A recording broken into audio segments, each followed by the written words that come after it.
ഇനി നോക്കാം കാർഷിക വാർത്തകൾ.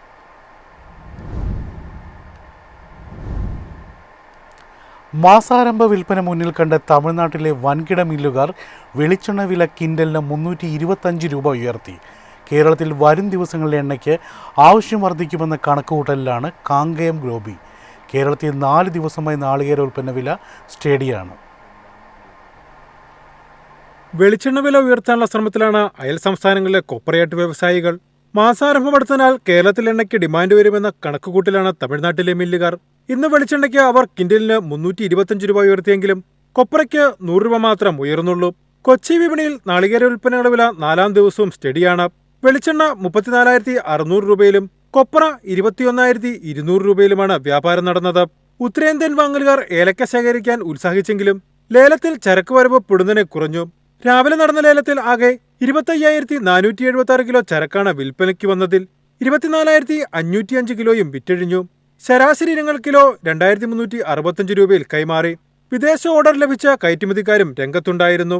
ആഗോള വിപണിയിൽ ക്രൂഡ് ഓയിലിന് നേരിട്ട തളർച്ച നിക്ഷേപകരെ റബ്ബറിൽ നിന്നും പിന്തിരിപ്പിച്ചു. അതേസമയം റബ്ബർ കയറ്റുമതി രാജ്യമായ തായ്ലാന്റിലെ കനത്ത മഴ ഡിസംബർ ആദ്യം വാരം വരെ തുടരുമെന്ന തായ് കാലാവസ്ഥാ വിഭാഗത്തിന്റെ പ്രവചനം വിലയിടിവിൽ നിന്നും റബ്ബർ വിപണിയെ താങ്ങി നിർത്തുകയും ചെയ്തു. സംസ്ഥാനത്തെ പ്രമുഖ വിപണികളിൽ ടയർ നിർമ്മാതാക്കൾ സജീവമല്ല. 4-ാം ഗ്രേഡ് റബ്ബർ പിന്നിട്ട 3 ദിവസമായി 18,500 രൂപയിൽ വിപണനം നടന്നു. News desk MyFin TV. ജൂണിൽ അവസാനിച്ച വിള വർഷത്തിൽ ഇന്ത്യയുടെ ഹോർട്ടിക്കൾച്ചർ ഉൽപ്പാദനത്തിൽ 4% വർധനവ്. പഴങ്ങളുടെയും പച്ചക്കറികളുടെയും കൃഷിയിലുണ്ടായ വർധനവാണ് ഉൽപ്പാദനത്തിൽ പ്രതിഫലിച്ചത്. ശക്തമായ ആഗോള ആവശ്യകതയും പ്രധാന ഏഷ്യൻ യൂറോപ്യൻ വിപണികളിലെ കുത്തനെയുള്ള തിരിച്ചുവരവും കാരണം 2025 ഏപ്രിൽ-ഒക്ടോബർ കാലയളവിൽ ഇന്ത്യയുടെ സമുദ്രോൽപ്പന്ന കയറ്റുമതിയിൽ 16.18% വളർച്ച രേഖപ്പെടുത്തി.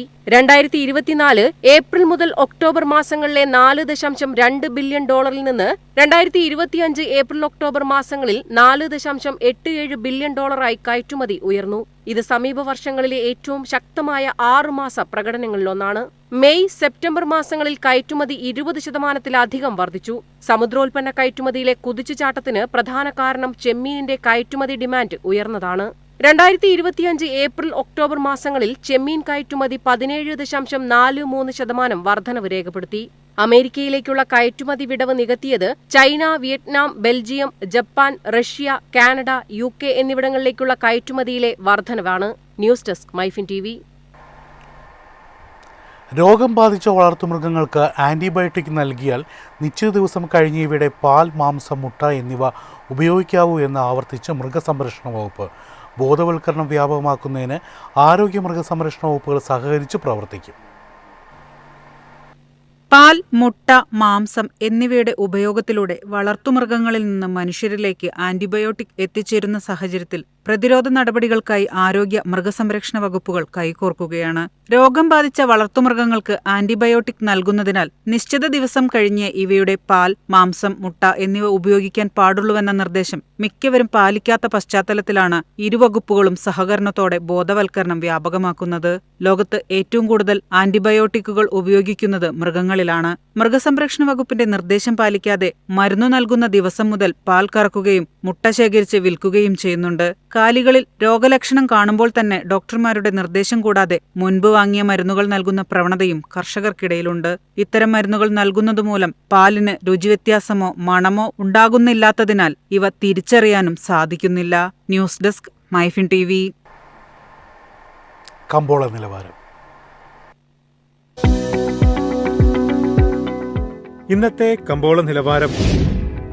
RSS 4 185, RSS 5 181, ലാറ്റക്സ് 126, ജാതിക്ക 330, ജാതി പത്രി 2100, ഗ്രാമ്പു 900, അടയ്ക്ക 280, കാപ്പിക്കുരു 220, കൊക്കോ പരിപ്പ് 380, കുരുമുളക് ഗാർബിൾ 71,400, കുരുമുളക് അൺഗാർബിൾ 69,400, ഏലക്ക 2,300 മുതൽ 2,400 വരെ, വെളിച്ചെണ്ണ 34,600, കൊപ്ര 21,600, ചുക്ക് 24,000.